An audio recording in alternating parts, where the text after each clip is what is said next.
रात के करीब 12 बजे थे। गांव के बाहर एक पुराना टूटा फूटा घर था जिसे लोग खामोश हवेली कहते थे। कोई भी वहां जाने की हिम्मत नहीं करता था।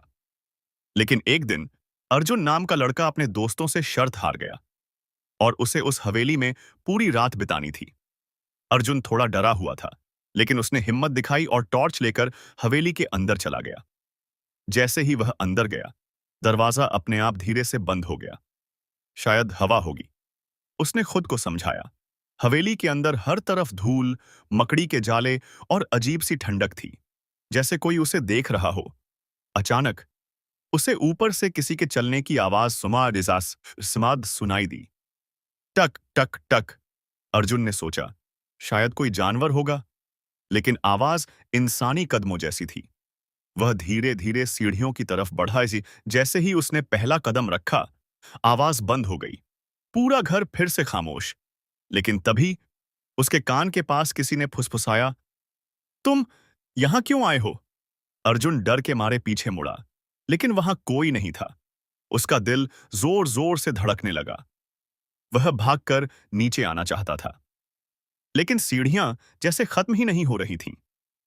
अचानक उसे दीवार पर एक पुरानी तस्वीर दिखी। तस्वीर में एक लड़की थी, जिसकी आंखें सीधी अर्जुन की तरफ देख रही थीं। अर्जुन ने टॉर्च हटाई, लेकिन जैसे ही दोबारा रोशनी डाली, तस्वीर में लड़की गायब थी। अब अर्जुन सच में डर गया। मुझे यहां से निकलना होगा। वह नीचे भागा और दरवाजा खोलने की कोशिश की, लेकिन दरवाजा नहीं खुला। तभी पीछे से वही आवाज फिर आई, तुम अब नहीं जा सकते। अर्जुन ने धीरे धीरे पीछे मुड़कर देखा। वही लड़की अब उसके पीछे खड़ी थी। उसका चेहरा सफेद, आंखें काली और बाल बिखरे हुए। वह धीरे धीरे अर्जुन के करीब आने लगी। अर्जुन चिल्लाया, तुम कौन हो? लड़की ने ठंडी आवाज में कहा, मैं यहां से कभी नहीं जा पाई, और अब तुम भी नहीं जाओगे। अचानक पूरी हवेली में तेज हवा चलने लगी। लाइट झिलमिलाने लगी और अर्जुन की टॉर्च बंद हो गई। पूरा अंधेरा, बस लड़की की हंसी गूंज रही थी। हा हा हा। अगली सुबह गांव वाले हवेली के पास गए। दरवाजा खुला हुआ था, लेकिन अंदर कोई नहीं था। सिर्फ दीवार पर एक तस्वीर लगी थी, जिसमें अब दो लोग थे। एक वो लड़की और दूसरा अर्जुन। और दोनों सीधे बाहर देख रहे थे, सौसाए थे। गांव वालों ने जब दीवार पर वो तस्वीर देखी, तो सबके होश उड़ गए। तस्वीर में अर्जुन साफ दिखाई दे रहा था, लेकिन उसकी आंखें अब इंसानों जैसी नहीं थीं। वो बिल्कुल खाली थीं। गांव के बुजुर्ग रामलाल ने धीरे से कहा, ये हवेली किसी को जाने नहीं देती। सब डर के मारे वहां से भाग गए। लेकिन कहानी यहीं खत्म नहीं हुई।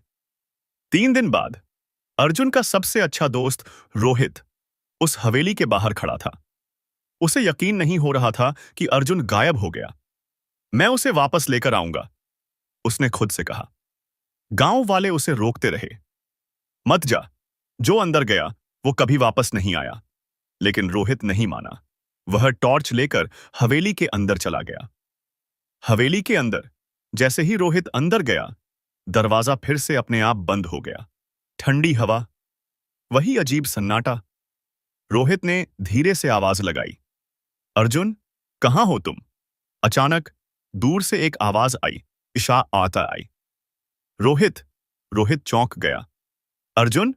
वह आवाज के पीछे पीछे ऊपर जाने लगा।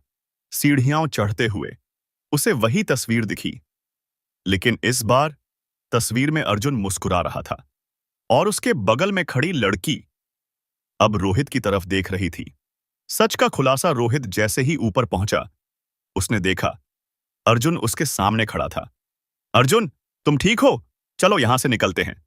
लेकिन अर्जुन ने धीरे से सिर उठाया। उसकी आंखें अब पूरी तरह काली थीं। वह मुस्कुराया, मैं ठीक हूं, अब तुम भी यहीं रहोगे।